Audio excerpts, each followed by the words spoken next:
밑에요. 밑에는 놓고 위에만 잡으면 돼요. 네.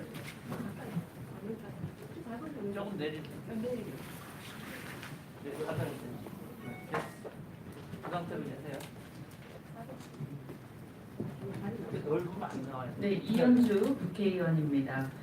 오늘 정부의 예멘인 무비자 인도적 체류 허가 반대 및 송환 촉구 공동 기자회견을 하겠습니다.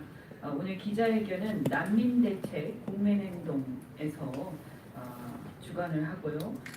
이현영 난민대책 국민행동 경기위원장과 그리고 제주 난민대책 도민연대의 이향 사무국장님께서 이 기자회견을 낭독을 하시겠습니다.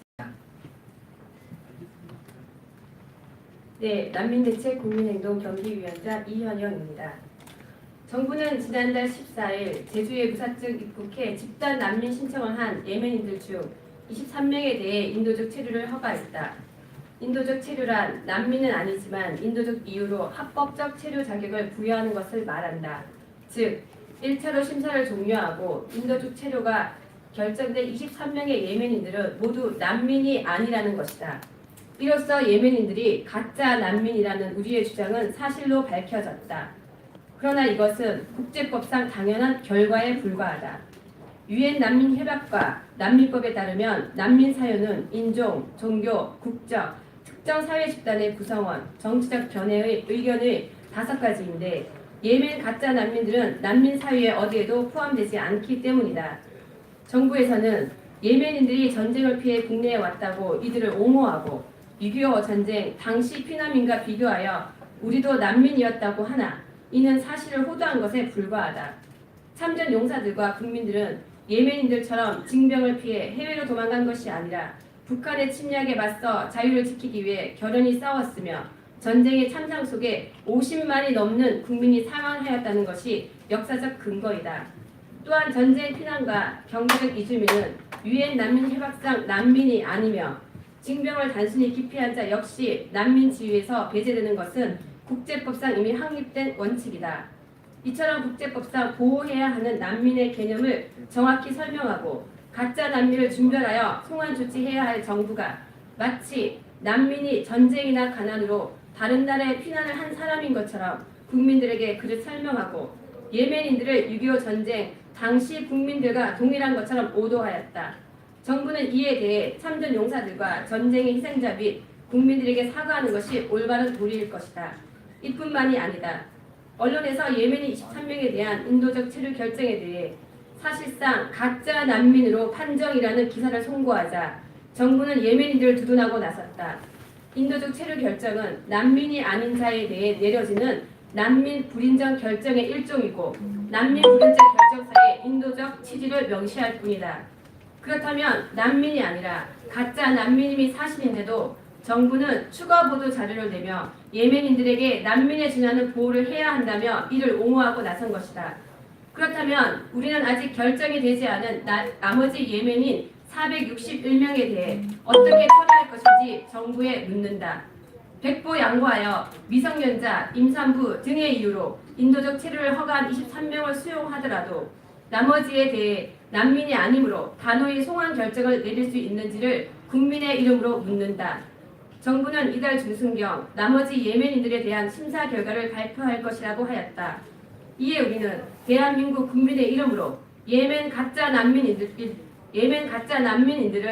단 한 명도 대한민국에 발딛게 해서는 안 된다고 정부에 요구한다. 가짜 난민인 나머지 예멘인들을 법과 원칙에 따라 난민 불인정 후 송환 조치할 것을 정부에 거듭 촉구한다. 다시 법무부가 인도적 체류라는 꼼수로 국민의 눈과 귀를 속일 수 있을 것이라고 생각한다면 그 대가는 국민이 정부의 등을 돌리는 결과로 나타날 것임을 경고한다. 예멘이 아라비아 알카에다의 근거지라는 점은 공지의 사실이다. 또한 예멘 시아파 반군은 미국이 언급한 이란계 테러 조직이며 이들이 사우디를 공격한 미사일은 북한제 스커드 B 미사일이라는 것이 유엔 안보리 보고서에 의해 밝혀졌다. 그렇다면 대한민국 정부가 예멘 가짜 난민에 대한 인도주의를 논하기 전에 국민을 테러로부터 보호하고 안전을 지키는 것이 진정한 인도주의를 실천하는 길이다. 출입국 관리법은 난민 신청자라 하더라도 공공의 안전을 해칠 우려가 있다면 송환할 수 있다고 규정하고 있다. 전술한 것처럼 예멘은 테러 조직 근거지이기에 이들이 안전을 해칠 위험이 있다는 것은 명확하다. 따라서 우리는 정부가 난민법이 아닌 출입국 관리법에 따라 예멘 가짜 난민들을 의율하여 즉시 송환 조치함을 통해 국민의 안전을 지킬 것을 촉구한다. 정부가 예멘인의 90% 이상을 인도적 체류로 수용할 것이라는 소문과 의혹이 커지고 있다. 또한 유엔 난민기구는 2015년 4월 리턴 투 예멘이라는 문서에서 유엔 난민기구는 예멘을 탈출한 민간인에게 영토 접근을 허가하도록 촉구한다. 유엔 난민기구는 예멘 국민의 강제 귀환을 중단하도록 각국에 권고한다 라고 발표한 바 있다. 국민들은 그 의혹과 소문이 정말 사실인지 대한민국 정부가 자국민 보호를 거부하고 유엔 난민기구에 거수기로 전락할 것인지를 냉철한 시선으로 지켜볼 것이다. 무슬림 난민들을 수용하라는 유엔 난민기구의 공고에 따라 난민이 대량 유입된 유럽에서는 수많은 자국민이 테러의 희생자가 되고 있다. 이에 덴마크는 2018년 유엔 난민 할당제에 참여를 거부하는 등 유럽 전역은 난민 통제를 강화하고 있다. 이에 아시아 유일 난민법 국가인 대한민국으로 무슬림 가짜 난민들이 대거 유입되고 있으며 국제 테러범의 입국 금지가 올해만 38,223명에 이를 정도로 한국 역시 이제 테러의 안전지대가 아니다. 따라서 우리는 자국민의 안전을 더욱 철저히 보호하는 정부의 대책을 촉구하며 이는 예멘 가짜 난민의 추방으로부터 시작되어야 할 것이다. 한편 2018년 1월에서 8월까지 난민 신청자 수는 벌써 11,738명에 이른다. 난민법 시행 전해인 2012년에 난민 신청자가 1,143명에 불과했던 것을 미뤄볼 때 난민법 제정 이전과 비교해 벌써 1000%에 가까운 증가율을 보이고 있다. 법무부도 자인한 것처럼 난민법 제정이 가짜 난민 폭증의 방아쇠가 되고 있는 것이다. 난민 신청으로 합법 체류의 자격을 부여받을 수 있고 난민 신청과 소송, 재신청을 반복하며 사실상 무한정 체류도 가능할 뿐만 아니라 난민 신청만으로 생계비 1인 월 43만 원 지원, 취업허가, 의료 지원, 주거 지원, 변호사 조력 등 온갖 혜택을 받을 수 있기 때문이다. 또한 난민법 제3조에 따라 난민 신청을 하면 본국으로 강제 송환마저 금지된다. 이처럼 난민법이 가짜 난민 수용법, 가짜 난민 혜택법이 되고 있기에 대한민국 가짜 난민의 호구로 전락하고 있는 것이다. 대한민국이 난민법 국가라는 것은 브로커들과 가짜 난민들에게 널리 알려진 사실이기에 이들의 국내 입국은 더욱 가속화될 전망이다. 법무부는 3년 후 난민 신청자가 12만에 이를 것으로 예측하기도 하였다. 더하여 무사증 제도가 있기에 가짜 난민들이 국내에 들어오기는 더욱 수월해졌다. 따라서 국민들은 가짜 난민 유입의 근본 원인인 난민법과 무사증 제도를 폐지하라고 국민청원을 하였고 71만이 넘는 역대 최다 청원을 기록하며 국민의 뜻을 보여주었다. 그럼에도 정부는 난민법 폐지 청원을 거부하여 국민의 뜻에 역행하고 있다. 그러나 사태의 근본 원인을 제거하지 않고 개정하는 임시 방편으로는 가짜 난민 대량 유입을 결코 근절할 수 없기에 우리는 정부의 난민법과 무사증 제도를 폐지하라고 국민의 이름으로 강력히 요구한다. 끝으로 미성년자 등의 사유로 인도적 체류를 이미 허가한 예멘인들에 대해 정부는 엄격한 통제 조치에 나설 것을 촉구한다. 최근 발생한 프랑스 노르망디 성당 테러, 독일 바이에른 도끼 테러, 위넨에서 발생한 총기 난사 테러, 터키 자살 폭탄 테러는 모두 무슬림 10대 미성년자에 의한 테러였다. 또한 예멘을 근거지로 하는 알카에다는 각국이 10대들을 덜 경계하고 인도적 체류를 허가하는 것을 이용해 미성년자들을 자살 테러 특공대로 양성하고 있다는 점이 밝혀지기도 했다. 예멘인들은 출도 제한이 해제되고 육지로 이동하였으며 이와 같은 역사적 사실로 국민의 불안은 가중되고 있다. 인도주의라는 정치적 선의가 국민들의 피해와 희생으로 귀결된다면 이는 모두 정부의 책임이다. 따라서 정부는 인도적 체류 예멘인들에 대한 국민적 감시가 가능하도록 이들의 체류지를 국민 앞에 모두 공개할 것을 촉구한다. 2018년 10월 11일 국회의원 이현주 의원 난민대책 국민행동 제주 난민대책 도민연대 일동.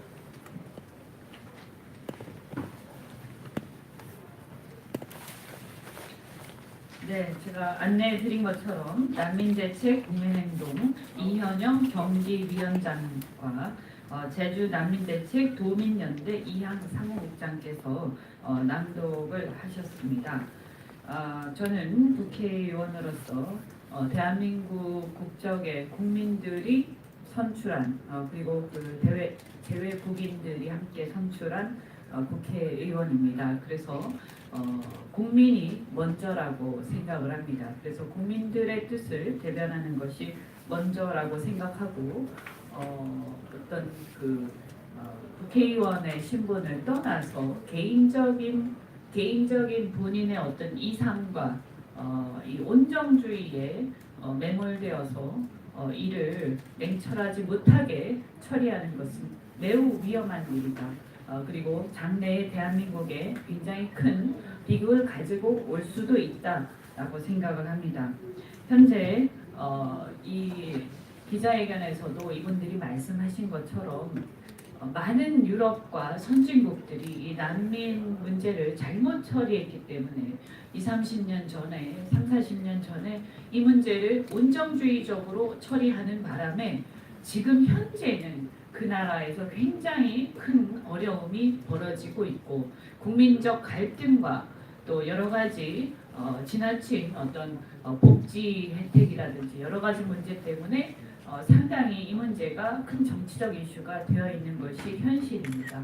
그래서 우리가 이들 나라들이 이미 시행착오를 겪은 내용들을 다시 우리가 그들이 시행착오를 겪기 전에 30년 전의 상태를 얘기를 하면서 지금 와서 시대착오적인 주장을 하는 것은 매우 어리석은 일이다. 그래서 현대 사회에서 유럽과 선진국들이 어떻게 돌아가고 있는지를 제발 냉철하게 보기 바라고 이제 더 이상 시대착오적인 이런 짓을 좀 그만했으면 좋겠다는 생각을 합니다. 그리고 엄격히 말해서 지금의 난민 신청자들은 대부분 일자리를 찾아온 건장한 청년들입니다. 청년 남성들이 주입니다.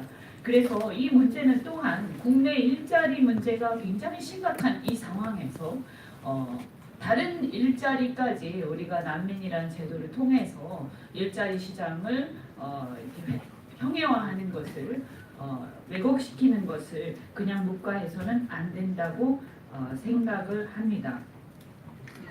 집을 우리가 저녁 때 잘 때 집 대문을 잠그고 잡니다. 다른 사람들을 배척해서가 아니라 나의 안전을 위해서 대문을 잠그고 잡니다. 지금 난민을 무작정 이렇게 다 받아들이자는 태도는 인도주의적인 게 아니라 온정주의적이다 못해서 대문 활짝 열고 아무나 다 들어와서 우리 집에 같이 살자라고 하는 어리석고 무책임한 태도에 불과하다고 생각합니다. 아버지가 가장이 마음이 너무 좋은 나머지 나가서 온갖 어려운 사람들에게 적선을 다하고 아끼지 않고 그리고 집안 살림까지 다 거덜내면서 도와주겠다라고 한다면 그 집의 처자식들은 어떻게 되겠습니까? 그 아버지가 사람이 좋다라는 것으로 용서될 수 있는 일은 아니라고 생각합니다. 그래서 위정자들과 정부는 우리가 단순한 온정주의를 떠나서 책임 있는 행동을 해야 하고 지금 전 세계의 흐름이 어떻게 돼가고 있는지를 명확하게 알아야 합니다.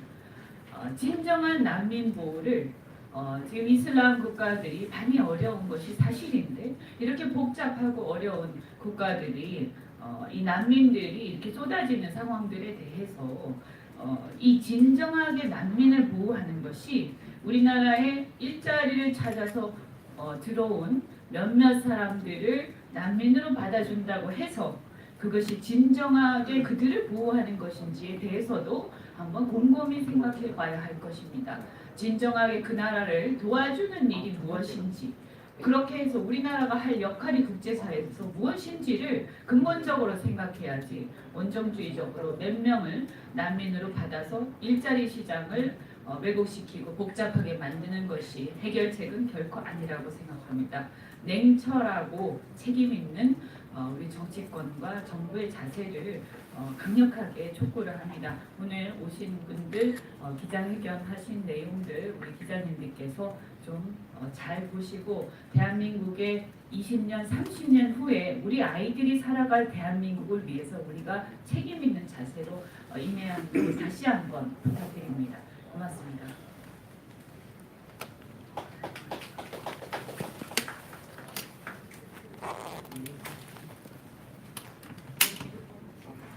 혹시 뭐 질문 있으면 좀뭐 질문 있으면 뭐 받거나 이런 혹시 없나? 우리 여기 혹시 난민대책 국민행동에 질문하실 분들 계시면 질문해 주시고요. 아니면 우리가 또 나가니까 밖에서도 질문해 주셔도 될 것 같습니다. 특별히 있으신가요? 네, 그럼 이상으로 마치겠습니다. 고맙습니다.